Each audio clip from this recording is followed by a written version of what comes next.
안녕하세요, 수험생 여러분. 이번 시간은 이제 계약법 들어가도록 할게요. 자, 여기 보시면, 자, 우리 계약법은, 자, 이제 우리 물권법하고 계약법, 그리고 이들의 공통점 민법 총칙 그랬잖아요. 그러면 우리가 지금 이제 계약법 들어가려고 하는데, 계약법은 계약자유 원칙 그러잖아요. 그래서 뭐예요? 임무규정이죠. 그죠? 원칙이 임무규정. 특이하게 먹힌다, 안 먹힌다? 먹힌다 그랬죠. 근데 이 부분을 보면은요. 자, 민법에는 15가지 전형계약이 있단 말이에요. 자, 그런데 그 전형계약이란 게 뭐냐면 뭐 1000년이 넘도록 인간들이 살아오면서 여러 가지 계약을 했을 거 아니에요. 근데 그것을 지켜보니까 아주 전형적인 계약들이 있더라 그 말이죠. 그래서 그 중에서 15개 을 뽑아서 민법에 집어넣어놓고 전형계약이라고 한 거예요. 물론 이런 것을 15개가 뭔지 알 필요 없습니다. 한번 그 기출지문으로 나온 적은 있는데 그거 몰라도 합격하는데 전혀 지장 없어요. 그러니까 그런 거 알라고 하지 마세요. 다만 그 15가지 전형계약 중에서 매매, 교환, 임대차 이 세 가지가요. 바로 우리 시험 범위에 들어가는 전형계약이죠. 그런데 이들의 이제 공통점이잖아요. 계약은 언제 성립하느냐? 계약의 성립 시기죠. 그죠? 그랬더니 청약이 있고 승낙이 있었을 때, 그러죠. 그죠? 청약이 있고 승낙이 있었을 때. 자, 그런데 그러면 이제 계약의 효력으로서 일정한 권리 의무가 생기죠? 권리 의무가 생기는데 매도인은 소유권 이전 의무가 생기는 대신에 대금 지급 청구권 권리가 생기죠.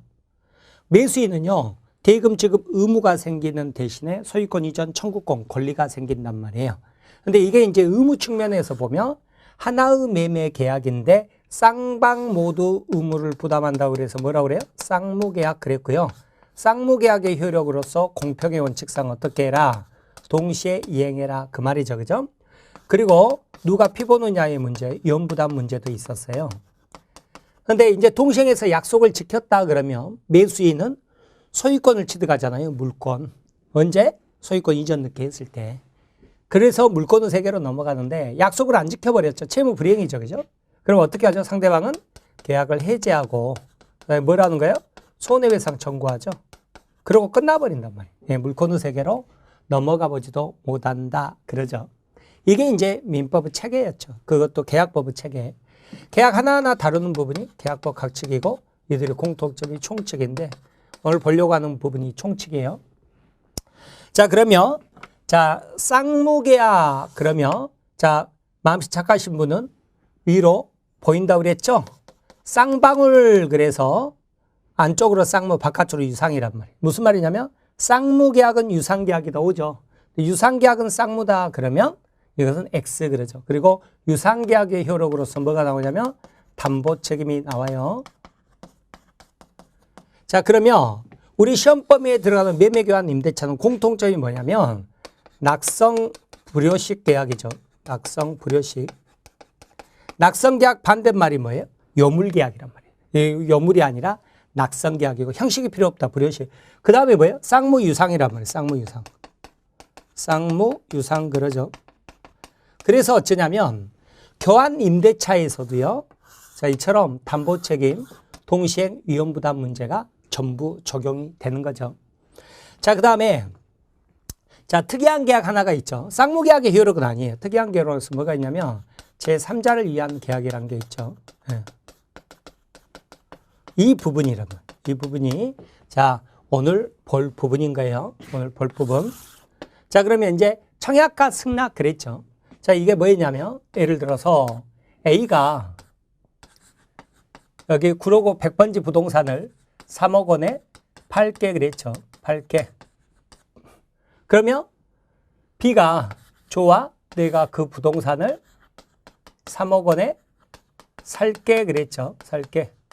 그랬을 때요. 여기 3억 원에 팔게 이걸 뭐라고 그러냐면 청약이라고 그러고요. 청약은 의사표시의 하나죠. 그죠? 의사표시 하나죠. 자, 그 다음에 3억 원에 살게 이걸 뭐라고 그래요? 승낙이라고 그러고요. 이것도 역시나 의사표시의 하나죠. 의사표시 하나 이렇게 가죠. 이렇게 갔는데 우리는 계약이 언제 성립하느냐 그랬더니 청약과 승낙 의사표시 합치로 성립한다 그러죠. 그러니까 100번지 부동산을요 3억 원에 팔게 그랬더니 3억 원에 살게 의사표시 합치가 있잖아요. 합치. 그죠? 이걸 뭐라고 그래요? 합치. 합의. 계약 성립 그러죠. 성립하는 거라. 자, 어떤 거냐면 우리 민법 총칙에서요. 우리 법률행위는 성립 요건이 있고 효력 요건이 있다. 이렇게 공부했죠. 효력 요건 이렇게 공부했잖아요. 그럼 여기가 뭐였어요? 당사자가 그죠?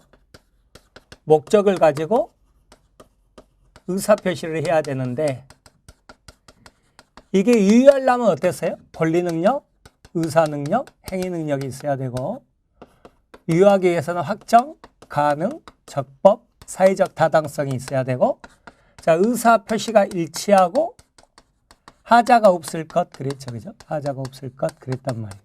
그랬었죠. 이렇게 봤어요. 그러니까 성립한 다음에 자 유효냐 무효냐 취소냐 이걸 다 갖췄으면 유효, 효력이 유효. 이게 이제 없으면 뭐였어요? 이거 없으면 무효였죠. 무효. 제한 능력자 취소 그랬죠. 취소. 그랬죠? 자 그다음에 이게 없으면 뭐였어요? 전부 무효였죠. 그죠? 그리고 이게 없으면 이제 비정상적 의사표시 107, 108, 109, 110 무효 취소 사유 해당되고 그랬었잖아요. 자 그걸 생각해 보시라고요. 그러면 자 청약과 승낙 의사표시 합치로 합의로 계약이 뭐라고요? 성립한다. 이 성립하는 2단계란 말이에요. 2단계. 그런데 3억 원에 팔게 그랬더니 1,000만 원만 깎아줘 2억 9천에 살게. 이게 뭐예요? 청약과 승낙 의사표시가 불합치, 불합의, 불성립이죠. 그죠? 계약이 성립조차도 안 한 거죠. 그죠? 자, 그래서 뭐예요? 불합의란 말이 나오면 불합의, 뭐 숨은 불합의, 뭐 의식적 불합의, 무의식적 불합의 그런 말, 숨은 의식적, 무의식적 이런 말 필요 없다고요. 그냥 불합의, 불합의 그러면 계약이 성립하지도 않았구나. 그러니까 유효, 무효 취소가 나올 수가 없구나. 유효, 무효 취소는 성립한 다음의 문제구나. 그러니까 무효행위 추인이나 무효행위 전환도 성립한 다음의 문제다. 이렇게 알아두세요. 자, 그런데요. 자, A가 청약할 때요. 3억 원에 팔고 싶었거든요. 근데 표시할 때 공짜 하나 실수로 빼버렸단 말이에요. 3천만 원에 팔게 그래버린 거죠. 그래서 여기 3천에 팔게 그랬단 말이에요. 그러니까 B가 뭐 이렇게 싸? 하고 얼른 승낙을 한 거죠. 그죠? 그럼 어때요? 3천에 의사표시 합치가 있죠. 그러면 3천만 원의 계약이 성립했단 말이에요. 성립했는데 다만 뭐예요? 하나 의사표시 속에서 의사표시가 불일치하고 불일치를 모르면서 한 게 이게 뭐예요? 착오죠. 그죠? 착오는 뭐예요? 취소 사유, 취소. 그래서 성립했지만 이 경우는 취소할 수 있다. 이렇게 구분하셔야 돼요. 그래서 불합의하고요. 착오, 취소 이런 것들 다 구분하실 줄 아셔야 돼요. 자, 이렇게 보시기 바랍니다. 그런데 계약이 성립하는 것은요. 대표적으로 청약과 승낙이지만 이거 말고 뭐가 있냐면 교차 청약이 있고 의사 실현에 의한 계약 성립이 있었죠. 그죠? 자, 교차 청약이 뭐냐 그랬더니 자, 예를 들어서 A가 3억 원에 팔게 이게 청약이라고 그랬잖아요. 그죠? 그리고 살게 이게 승낙이라고 그랬는데요. 무조건 팔게 살게가 청약이고 승낙이다 이게 아니에요. 시간적 선후를 따져서 먼저 있는 게 청약인 거예요. 그러니까 B가요. A한테 A야 내가 너 부동산 3억 원에 사고 싶은데 팔 마음 없어? 하고 먼저 물어보죠. 그러면 이게 청약이 됩니다. 그러면 그거에 대해서 조합할게 그러면 이게 승낙이 되는 거예요. 자, 그런데 A도 3억 원에 팔게 청약이죠. 근데 B도 우연한 기회에 A한테요. A야 내가 너 부동산 3억 원에 사고 싶은데 팔 마음 없어? 이러면 이것도 청약이란 말이에요. 이게 교차 청약이죠. 그러면 서로 간에 또 승낙을 할 필요가 있느냐? 없다 그 말이죠. 어차피 두 개의 의사표시 합치가 있기 때문에 바로 계약이 성립해버려요. 언제? 양청약이 우리나라는 도달주의죠. 그러니까 도달했을 때 이렇게 가는 거죠. 양청약 도달 시점이 다르다 그러면 마지막 청약이 도달했을 때 그러죠. 또 하나는 의사 실현에 의한 계약 성립이 있죠. 이게 뭐냐면요. 제가 여러분한테 책을 동봉해서 책 사세요 하고 청약을 했어요. 근데 여러분이 승낙의 의사표시를 아직 안 했는데 책에 밑줄 그어버렸대요. 책 사야 돼요? 안 사야 돼요? 사야죠. 그죠? 자, 즉 당사자 의사표시나 관습에 의해, 이 경우는 이제 관습에 의한 거죠. 당연히 승낙의 의사표시가 필요 없는 경우에 해당되는 거예요. 책에 밑줄 그은 거. 그 밑줄 그은 행위 자체가 승낙의 의사가 실현됐다 이렇게 보는 거예요. 그러면 언제 계약이 성립해요? 그 밑줄 그은 사실이 있는 때죠. 그죠? 사실이 있는 때. 안 때 아니에요. 알도 모르든 상관없어요. 청약자가 밑줄 그었는지 뭐 알도 모르든 상관없다고요. 언제라고요?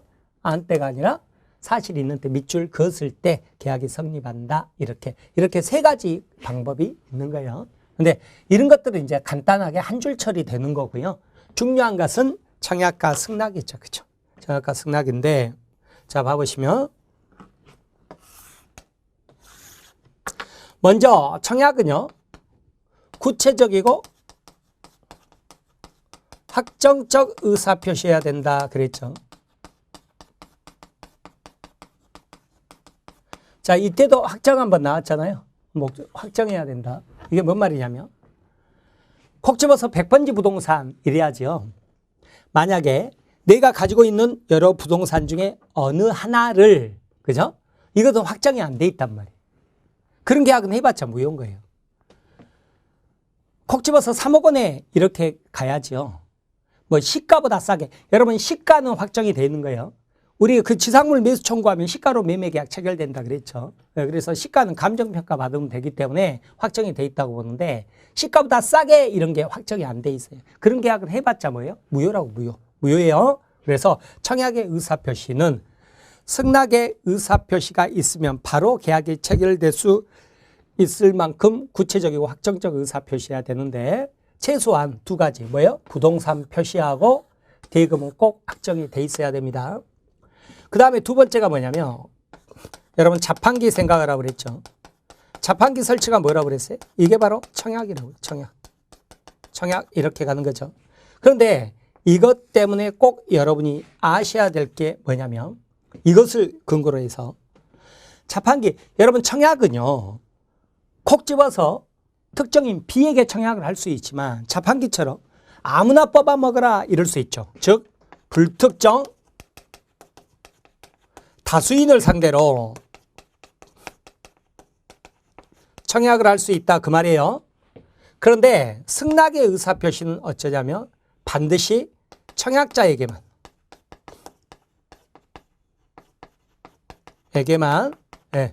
청약자에게만 승낙할 수 있는 거예요. 그러지 불특정 다수인을 상대로는 할 수가 없어요. 그 다음에 여러분 자판기 보면 청약자의 성명, 주민등록번호, 주소가 적어져 있나요? 적어져 있지 않죠? 즉 청약자가 명시될 필요가 있다 없다? 필요가 없다 그 말이에요. 필요 없다. 이렇게 보시면 돼요. 자 그런데 이때 비교될 게 뭐가 있냐면 청약의 유인이라는 거죠. 청약을 꼬시는 건데 이건 청약이 아니죠. 그죠? 청약이 아니에요. 청약이 아니죠. 그죠? 청약의 유인이 뭐냐면 예를 들어서 자 상가 분양 광고 있잖아요. 광고할 때요. 일정 수익률을 보장해 주겠다 이랬거든요. 7% 보장 뭐 이랬어요. 그런데 분양 계약서도 매매 계약서죠. 계약서에는 수익률 보장 이런 게 없어요. 그러면 보장 받느냐? 못 받습니다. 이게 청약의 유인으로서 청약이 아니기 때문에 계약 내용이 될 수가 없다.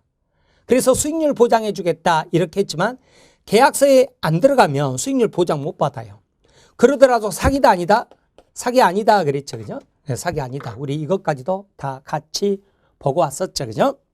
그 다음에 이제 뭘 보시냐면 자, 우리나라 도달주의 원칙 그랬잖아요. 도달주의라는 게 뭐냐면 우리 법조문은 청약의 의사표시는 철회하지 못한다 그냥 이렇게만 돼 있어요.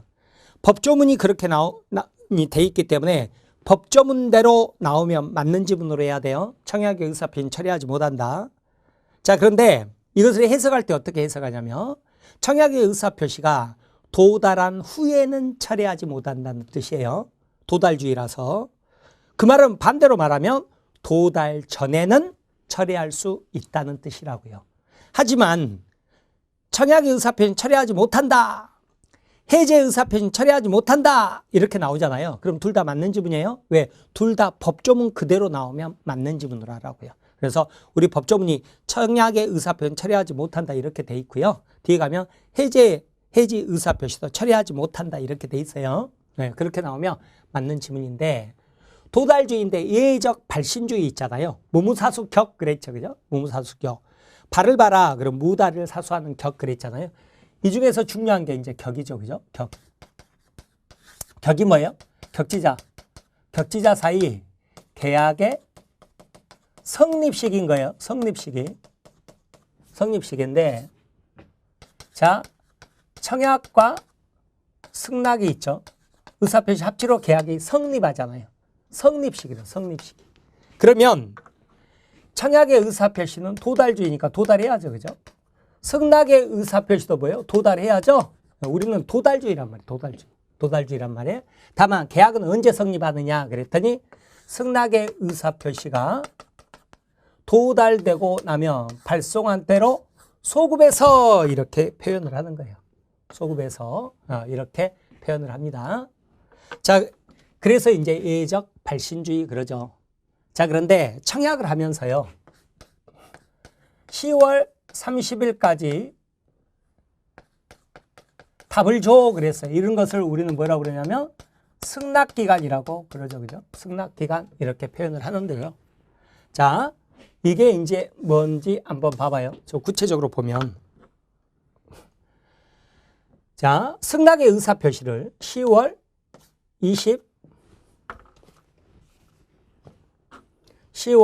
27일 날 했어요. 승낙의 의사표시를. 그래서 도달 10월 29일 날 했다고요. 그럼 기간 내에 도달했죠. 그럼 계약은 성립한 거예요. 성립한 거예요. 계약이 며칠 날? 발송한 날로 소급해서 10월 27일 날. 그죠? 기간 내에 도달했으니까 10월 27일 날 계약이 성립한 거라고요. 그런데 10월 29일 날 발송해서 10월 31일 날 도달했다. 이건 연착해 버린 거죠. 이건 뭐 사고 연착은 아니죠. 사고 연착은 아닌데 아무튼 연착해 버렸단 말이에요. 그러면 이때는 기간 내에 도달하지 않았으니까 계약 자체가 성립되지 않아 버립니다. 다만 연착된 승낙을 새로운 청약으로 보고 다시 승낙하면 계약이 성립한다 그래요. 자, 그런데 사고 연착이라는 게 있거든요. 이게 뭐냐면 자, 예를 들어서 10월 25일 날 발송을 했어요. 충분히 기간 내에 도달할 수 있음에도 불구하고요. 집회원 아저씨가 잘못해서 돌고 돌다가 10월 31일 날 도달했다. 이게 바로 사고 연착이라고. 사고 연착인지 어떻게 합니까? 그러면 여러분 시험 문제 풀 때 다 알 수 있게 거기가 보여줍니다. 뭐 기간 내에 뭐 충분히 도달할 수 있음에도 불구하고 뭐 이런 식으로. 혹은 편지 소인을 보고 충분히 기간 내에 도달할 수 있음을 뭐 알면서도 가만히 있었다는 둥 뭐 그런 식으로 다 알 수 있게 풀어줘요. 자, 그러면 봐보세요. 이때는 청약자가 승낙자에게 연착의 통지를 해줘야 됩니다. 연착의 통지를 할 의무가 있어요.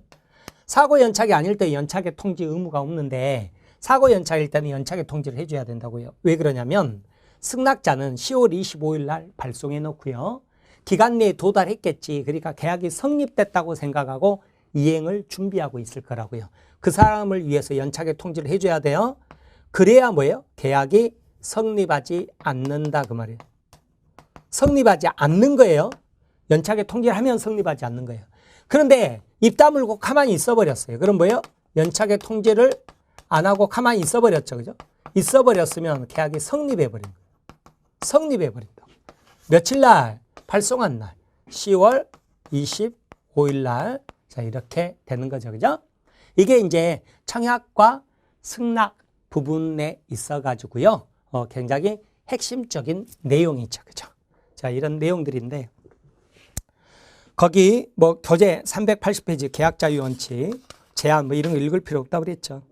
382페이지 약관 나오는데 조금 이따가 그 다음에 기출문제 풀면서 제가 잠깐 설명드릴게요.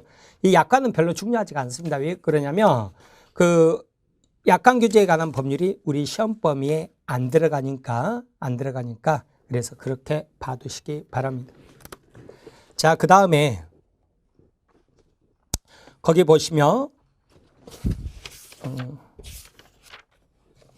거기 그 교재 385페이지 보시면 뭐 컴플레인 들어왔다고 그러던데 전형계약, 비전형계약 해가지고 민법에서 규정한 14가지, 그 15가지라고 그랬잖아요.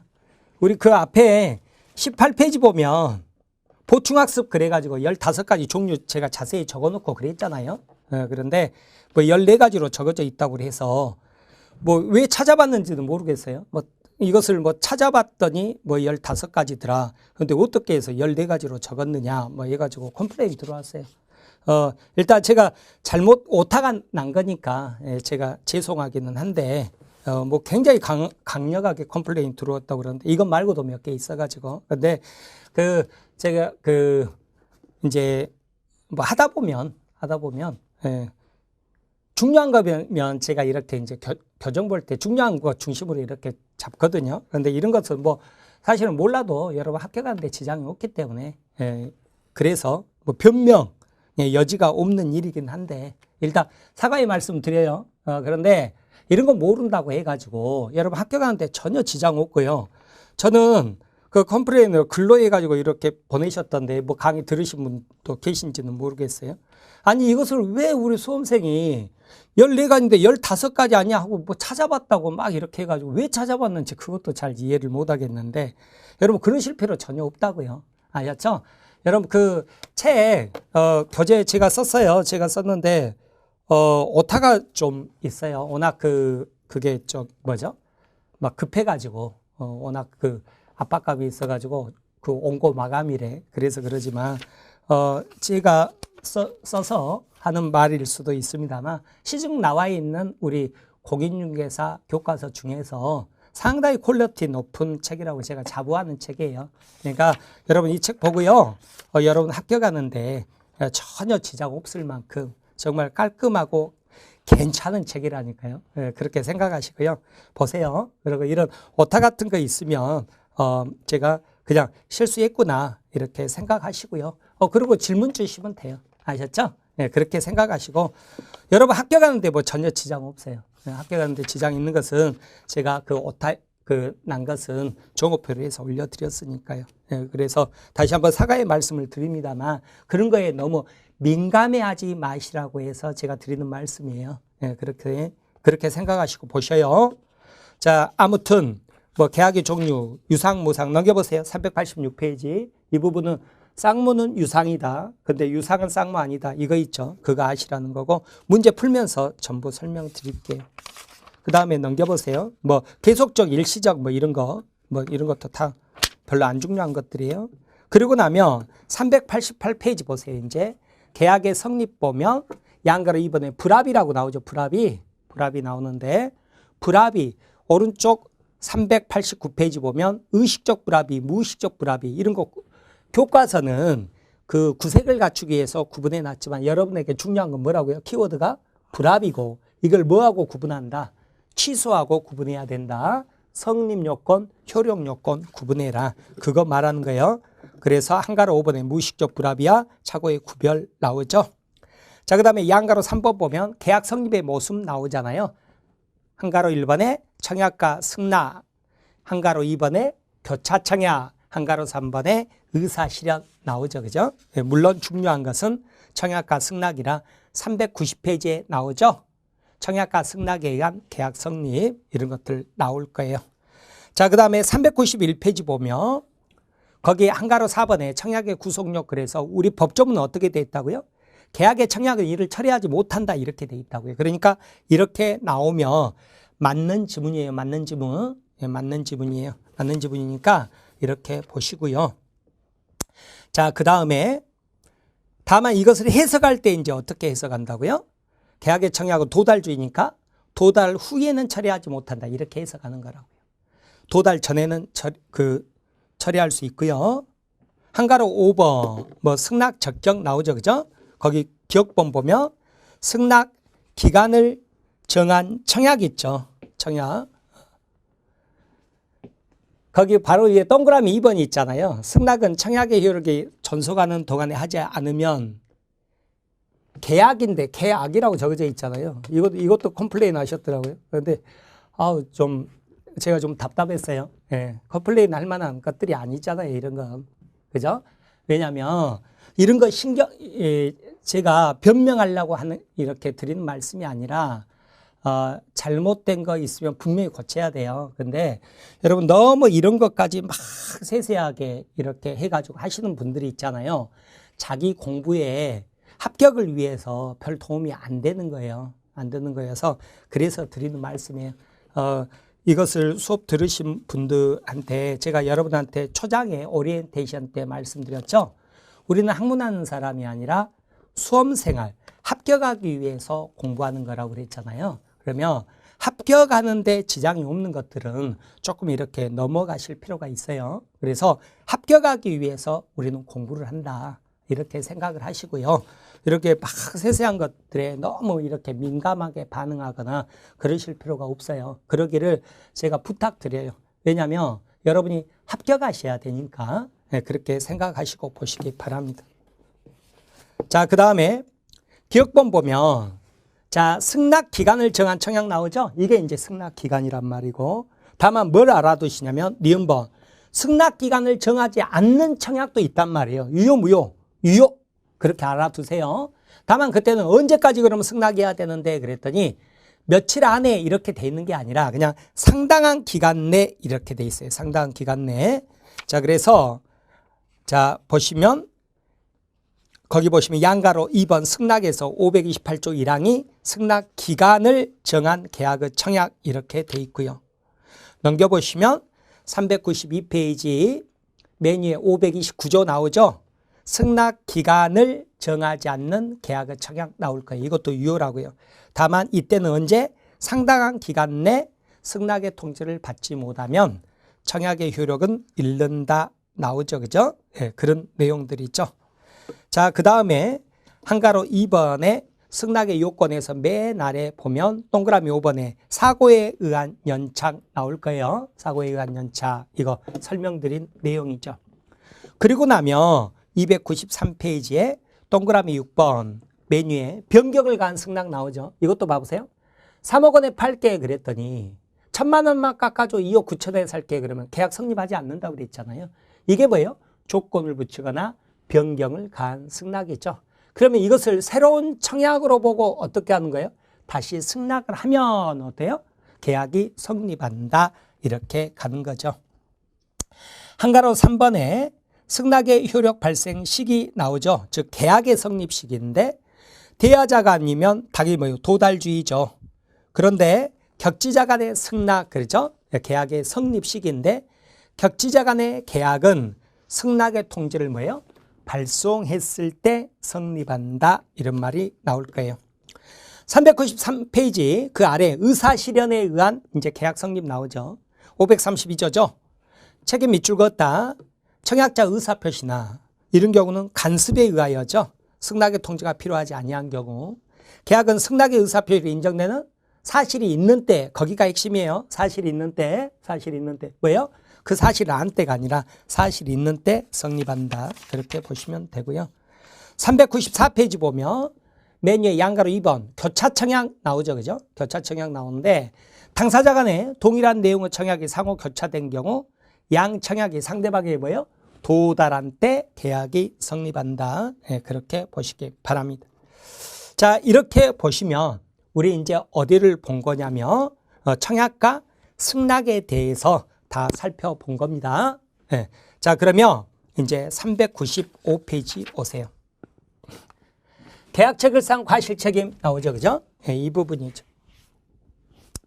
여러분 그 계약 체결상 과실 책임 나오잖아요. 그러면 여러분 계약 체결상 과실 책임이 어디서 나왔을까? 허수아비, 그죠? 허수아비 그림 그걸 생각하셔야 된다고요. 허수아비 그림 생각하셔야 돼요.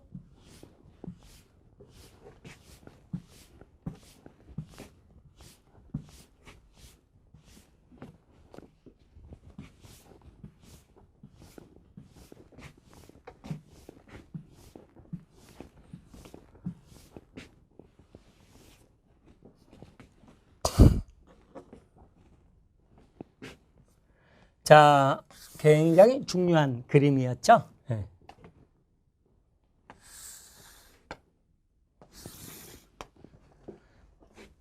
이 그림을요, 제가 신림동에서 공부하는 시절에 민법 막 공부하다가요, 막 뭐가 있어서 제가 막 연구해서 이 그림을 만들어냈거든요. 그래서 속으로 막 굉장히 뿌듯해했던 막 그런 기억이 있는 그림이에요.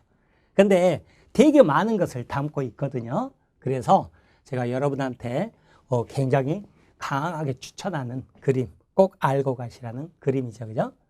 자, 이게 뭐였냐면, 계약을 했단 말이에요. 계약을 했냐 안 했냐 했어요. 했는데 목적물이 불타고 없어져 버렸어요. 그럼 이행할래야 할 수가 없죠. 그럼 그게 뭐예요? 불능이 되는 거죠. 근데 그 불능이 계약 체결 전에 불능이냐 후에 불능이냐, 전부 불능이냐 혹은 일부 불능이냐, 누구 잘못으로 불능이 됐느냐에 따라서 민법에서 굉장히 여러 가지 막 이렇게 퍼져 있어요. 퍼져서 이렇게 해결하고 저렇게 해결해라, 이렇게. 이것을 제가 한 군데 모아놓은 그림이라고 그랬죠. 그죠? 자, 이게 이제 언제를 기준으로 놓고 보냐면, 법률행위 성립시를 기준으로 놓고 봅니다. 성립시를 기준으로 놓고 보는데, 자, 이 전에 이미 불능이 돼버렸다. 그러니까 계약을 했죠. 근데 계약 당시 이미 불능이었단 말이에요. 그죠? 예, 그 전에 불능이었다 그러면 이걸 뭐라고 그러냐면 원시적 불능 그래요. 원시적 불능. 계약 체결할 때는 목적물이 있었어요. 그런데 그 후에 불능이 됐다 그러죠? 그럼 그걸 뭐라고 그러냐면 후발적 불능 그래요. 후발적 불능. 이렇게 표현을 합니다. 후발적 불능 이렇게 표현하는데, 자, 원시적 불능 그랬잖아요. 네, 원시적 불능 그러면 이것은 다시요. 전부 불능이 있고 그 다음에 일부 불능이 있죠. 후발적 불능은요, 채무자의 책임 있는 사유로 불타 없어졌을 때 귀책 사유라고도 그러죠. 고의가실 귀책 사유가 있을 때 하고요. 그 다음에 채무자의 귀책 사유가 없을 때죠. 그죠? 귀책 사유가 없을 때. 네, 이렇게 돼 있어요. 이렇게 돼 있는데, 자, 이때 보시면 이제 이걸 어떻게 해결하느냐 봐보는 거죠. 원시적 불능이란 말이에요. 그럼 계약 체결할 때 목적물이 있었는데 그 전부터 이미 불타 없어졌대요. 그러면 없는 부동산을 매매 계약했잖아요. 그러면 이게 무효예요. 무효죠. 그래서 여기 봐보세요. 아까 확정 설명드렸고요. 가능해야 되는데 이행이 불가능하죠. 목적 이행이 불가능하잖아요. 그럼 무효라고 그랬죠. 그게 뭘 말해요? 원시적 불능. 이거 말하는 거예요. 이거 말하는 거예요. 이거 말하는 거예요. 자, 그런데 전부 불능 무효다. 끝. 그런데 여기서 이제 한 걸음 더 나가서요. 매도인이 전부 불능임을 알았거나 알 수 있었대요. 그럼 계약 체결하지 말아야죠. 그죠? 근데 제주도에 사는 여러분한테 야, 계약 체결하게 올라와 그래가지고 아무것도 모르는 여러분이 비행기 타고 올라와가지고요. 또 여간에 하룻밤 잤죠. 1박 했죠. 그리고 다음 날 만나서 계약 체결을 했단 말이에요. 했는데 전부 불능이라 계약이 무효죠. 그죠? 그러면 이행 청구를 못 하죠. 다만 여러분은 뭐라고 이야기하겠어요? 야, 이 미친놈아. 그러죠? 너도 전부 불능임을 몰랐다면 이해를 한다. 근데 알았거나 알 수 있었으면서 뭐하게 계약 체결을 하자고 했냐. 그러니까 이 계약이 유효하게 체결되리라고 믿고 드린 비용, 그게 뭐예요? 여러분 비행기 값하고 숙박비, 계약 준비 비용 같은 거 있죠? 이것을 손해배상으로 청구할 수 있다고 했죠. 계약이 유효하게 체결되리라고 믿고 드린 비용 있죠? 실내이익을 손해로 배상 청구할 수 있다. 이렇게 가는 건데, 이때 미친놈 매도인이 지는 책임이 있잖아요. 이 책임을 뭐라고 이름 붙였느냐 그랬더니 계약 체결상의 과실책임이다. 이렇게 이름을 붙인 거예요. 다만 실내이익에는요, 어차피 들어갔어야 될 비용이 있잖아요. 통신비 같은 것은 계약이 체결되건 체결되지 않건 들어갔어야 될 비용이잖아요. 그래서 그와 마찬가지로 견적서 작성 비용 혹은 입찰 서류에 들어간 입찰서 작성 비용 있죠. 이건 어차피 계약이 체결되건 체결되지 않건 들어갔어야 될 비용이죠. 그래서 그것은 손해배상에 포함되지 않습니다. 자, 그 다음에 손해배상이라는 건 항상 물적 손해가 있고 정신적 손해가 있다고 그랬죠. 그러면 이런 게 물적 손해죠. 그죠? 근데 플러스 뭐예요? 항상 위자료, 정신적 손해 청구할 수 있어요. 그것은 청구하면 법원에서 판단해서 얼마 이렇게 정해줍니다. 자, 이렇게 보는 거예요. 그래서 계약체결상 과실책임은요. 미친놈 매도인이어야 돼요. 미친놈 매도인. 안 미친 매수인에게 지는 책임이에요. 매수인도 똑같이 알았거나 알 수 있었다. 똑같이 미친놈이었다. 그러면 손해배상 해줄 필요 없겠죠. 네, 그렇게 기억하시기 바랍니다.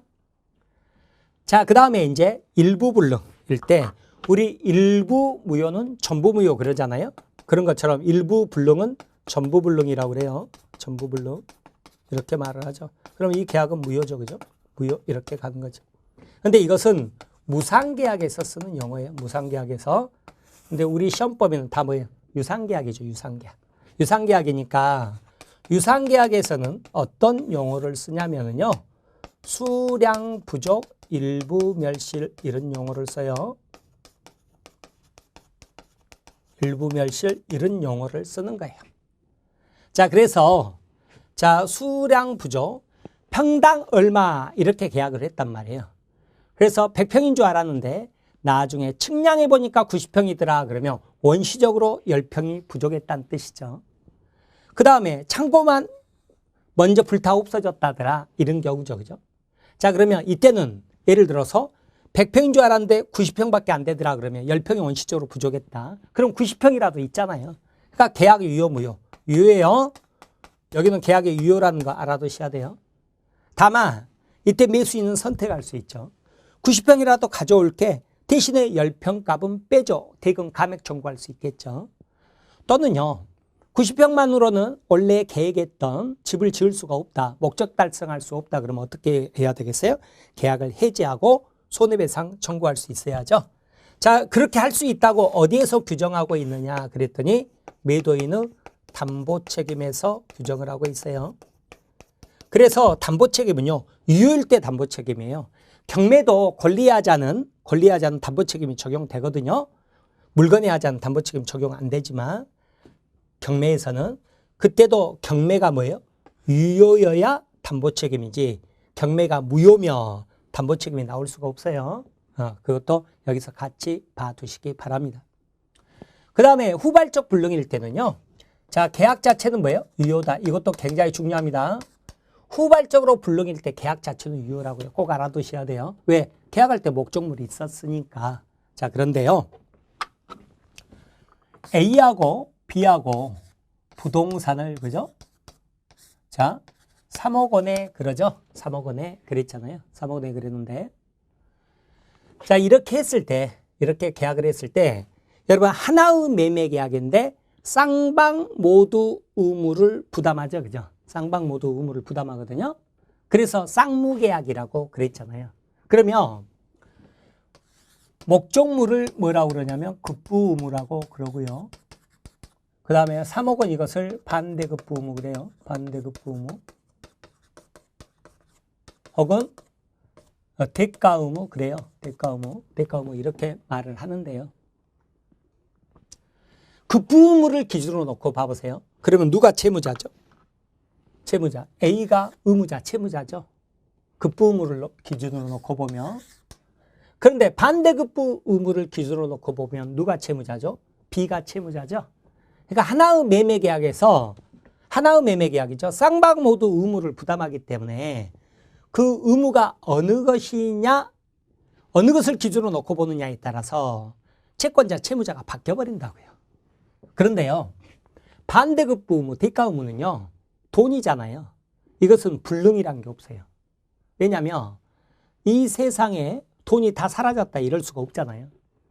내 주머니에 없으면 은행이나 친구한테 빌려서라도 줄 수 있죠. 그래서 이것은 지체만 있지. 줄 수 있음에도 불구하고 안 주고 있는 지체만 있지. 줄래야 줄 수가 없다. 불능이 없다고요. 근데 급부 의무는 어때요? 불타 없어졌다. 줄래야 줄 수가 없다. 불능도 있는 거죠. 내가 아이 팔기 싫어. 뭐예요? 지체도 있는 거고. 지체도 있고 불능도 있는 거예요. 근데 우리가 지금 공부하는 건 뭐죠? 불능을 공부하죠. 불능을 공부하니까 반대급부는 불능 없다고 그랬죠. 그러면 급부물을 기준으로 놓고 누가 채무자예요? A가 채무자다. 이렇게 할 수 있겠죠. 그러니까 여기 채무자가 누구예요? A 말하는 거예요. 매도인 말하는 거예요. 매도인. 자, 매도인의 고의가실로 불타 없어졌다. 그러면 어떻게 돼요? 자기 의무를 동시에 못했죠? 채무 불이행이 되는 거죠. 그럼 상대방은 뭐 할 수 있다고 그랬어요? 계약 해지하고 손해배상 청구할 수 있다고 그랬죠? 자, 이게 바로 뭐예요? 채무 불이행 책임이라고요. 채무 불이행 책임인데 채무 불이행은 이행 지체도 있고 이행 불능도 있거든요. 그런데 여기서는 뭐에 해당돼요? 이행 불능에 해당되는 거죠. 그죠? 이행 불능에 이렇게 해당되는 거죠. 이행 불능에 해당돼요. 그러면 상대방은 어떻게 해요? 상대방은 계약 해지하고 손해배상 청구할 수 있다. 이렇게 가는 거예요. 이렇게 가는 건데, 자, 여기 손해배상이 있잖아요. 손해배상. 손해배상은 이건 뭐냐면 3억의 매매 계약을 했잖아요. 그런데 이게 4억으로 이렇게 이행이 됐더라면 현재 4억으로 올랐단 말이에요. 그러면 이 차액이 있죠. 그죠? 이 차액. 이걸 뭐라고 그러냐면 이행이익이라고 그래요. 이행이익. 이행이익 이렇게 표현하는 거예요. 이것을 물적 손해로 손해배상해야 된다. 그런데 실내이익과 이행이익 관계를 보죠. 그러면 자, 우리 법조문은 어떻게 돼 있냐면 실내이익은 이행이익을 초과할 수 없다 이렇게 돼 있어요. 초과할 수 없다 이렇게 돼 있어요. 그래서 손해배상 청구하는 자가 이행이익 손해배상 청구해도 되지만 나는 더 조금 받을래. 실내배상 청구한다. 네 알아서 해라. 그러죠? 막을 이유가 없단 말이에요. 그래서 이행이익 배상 청구할 수 있는데 실내이익 배상 청구한다고 그래서 말리지 않는다. 그렇게 보시기 바랍니다. 자, 그 다음에 이제 채무자 기책 사유가 없는 경우죠. 그죠? 없는 경우. 이것은 뭐예요? 무슨 문제로 푸는 거예요? 누가 피보느냐? 바로 위험부담 문제로 푸는 거죠. 위험부담 문제로 푸는 거예요. 위험부담 문제로 이렇게 푸는 거죠. 자, 채무자 기책 사유가 없다 그랬죠. 위험부담 문제인데, 자, 이 부분은 뭐였냐면 채무자 기책 사유가 없다는 것은 매도인 매수인 쌍방 기책 사유가 없는 경우가 있고요. 그 다음에 두 번째, 채권자의 기책 사유가 있는 경우가 있어요. 채권자의 기책 사유가 있는 경우. 채권자가 누구죠? 채권자가 여기 급부의무를 기준으로 놓고 보니까 채권자가 누구예요? B를 말을 하죠. 그죠? 그러니까 A, 채무자 A, 매도인의 잘못이 있을 때가 있고 A, B 둘 다 잘못이 없을 때가 있고 채권자 잘못으로 불타 없어진 경우가 있단 말이에요. 후발적으로. 그 내용 말하는 거예요. 그러면 먼저 채무자 기책사유, 쌍방 당사자 기책사유가 없다는 말은 봐보세요. 자연재해로 벼락 맞았다 이런 경우 있잖아요. 자연재해로 벼락 맞았다. 혹은요. 의정부 화재처럼 의정부 아파트 불이 크게 나가지고요. 이 불이 번져가지고 옆집 빌라가 화재로 불타 없어졌다. 이런 경우 있죠. 혹은 LH공사에서 수용해버렸다. 이런 경우가 쌍방 기책 사유가 없는 사유에 해당이 되겠죠. 그죠? 자, 이렇게 먼저 구분을 해야 된단 말이에요. 이렇게 구분하시고 보는 건데요.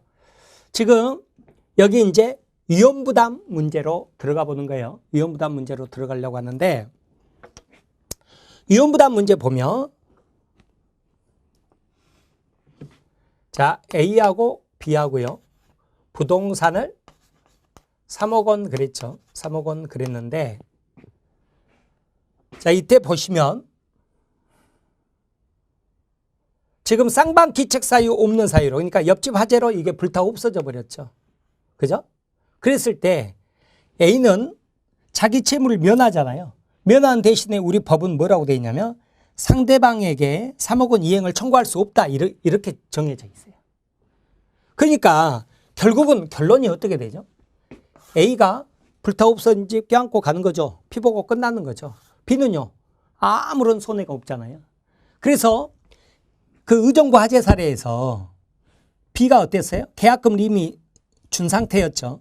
3천만 원 준 상태에서 지금 오늘 잔금 치르고 열세 플러스 등기 서류 받아서 입주하려고 어떻게 이사 오고 있는 중이었단 말이에요. 근데 어제 뭐예요?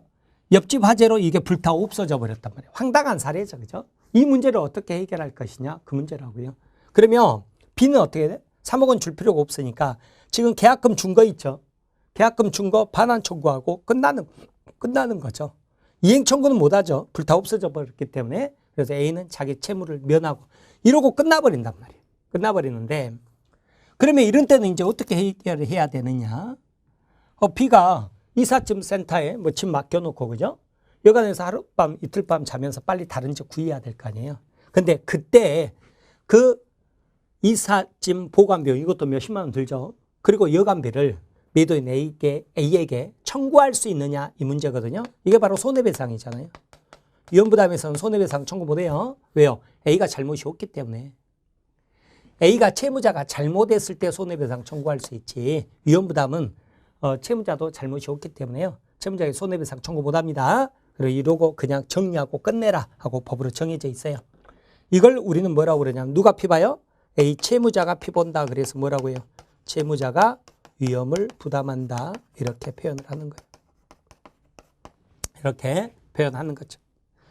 자, 그 다음에 이제 채권자 기책 사유가 있다 그랬죠. 이것은 A하고 B하고요. 자, 부동산을 3억 원 그랬죠. 3억 원 이랬는데 지금 보통 잔금 치를 때 어때요? 열세 플러스 등기 수수료가 동시행이잖아요. 근데 여기가 마침 빈집이어서 B가 중도금 정도 준 상태에서요. 여기 내가 인테리어하고 들어가려고 한다. 열세 좀 다오 이러면 매도인들이 열세 주는 경우가 많아요. 그런데 B 잘못으로 여기가 불타 없어져 버렸대요. 채권자 기책 사유가 있는 경우죠. 그랬을 때는 우리가 얼른 상식적으로 생각해도 3억 원 줘야 돼요? 안 줘야 돼요? 줘야죠. 그죠? 그러니까 채무자 A는 자기 채무를 면하는 대신에 상대방 B로부터 이행을 청구할 수 있다. 이렇게 돼 있거든요. 그러면 결론이 어떻게 되죠? A는 3억 원 받아가고 아무 손해 없죠. 그죠? B 혼자 피보고 끝나잖아요. 그래서 이걸 뭐라고 표현해요? 채권자가 위험을 부담한다. 이렇게 표현을 하는 거죠.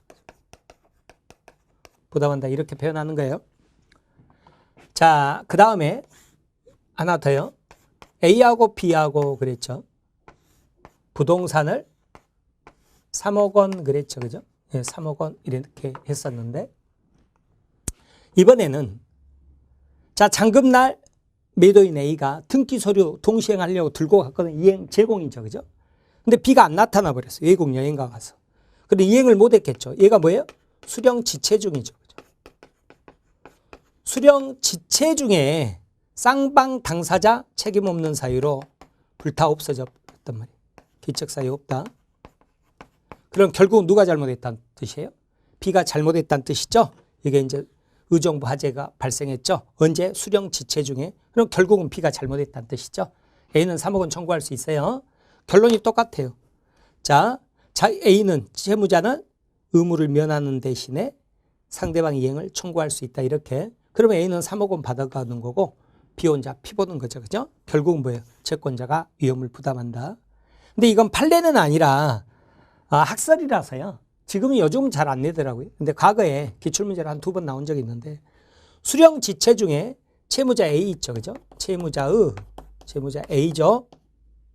A의 가벼운 과실, 경과실이 있을 때도 결국은 누가 잘못했다고 봐요? B가 잘못했다고 보는 거예요. 그래서 이렇게 해결하라고 정해져 있어요. 다만 A는 만약에 소유권 이전해주고 대금받았다. 양도소득세 내야 되거든요. 그러니까 3억 중에서 1,000만 원 양도소득세를 내야 될 거예요. 그런데 지금은 양도가 아니잖아요. 자기 채무를 면했죠. 면하는 대신에 3억 원, 위험부담으로 3억 원 받았죠. 그럼 오히려 1,000만 원만큼 이익 받죠. 이것을 채권자에게 상환해라 이렇게 돼 있어요. 그래서 이 표 자체를 여러분이 이해를 하셔야 됩니다. 자, 그런데 이것과 비교해서 뭐가 있었냐면 자, 계약 교섭 단계에서 부당 파기가 있죠. 계약 교섭 단계에서 부당 파기한 경우 뭐냐면요. 제가 여러분한테 3억 원에 팔게 청약했는데 여러분이 1,000만 원만 깎아줘 2억 9천에 살게. 아직 계약 성립 안 했죠.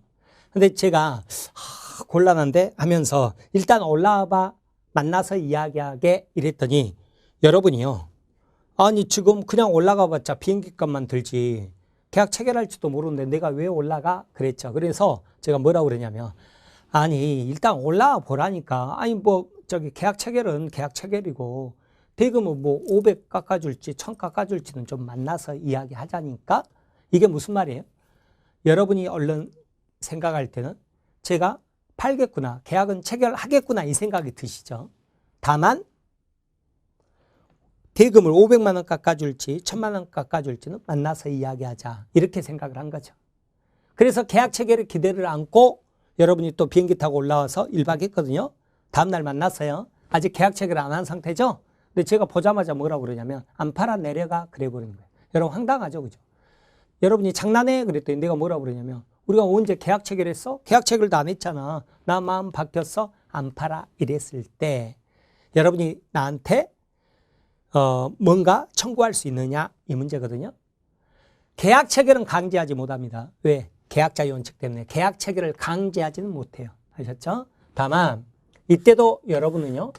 부당으로 파기한 자에게 실내익 배상 청구할 수 있어요. 비행기가 숙박비. 그때 부당 파기자가 지는 책임이 있죠.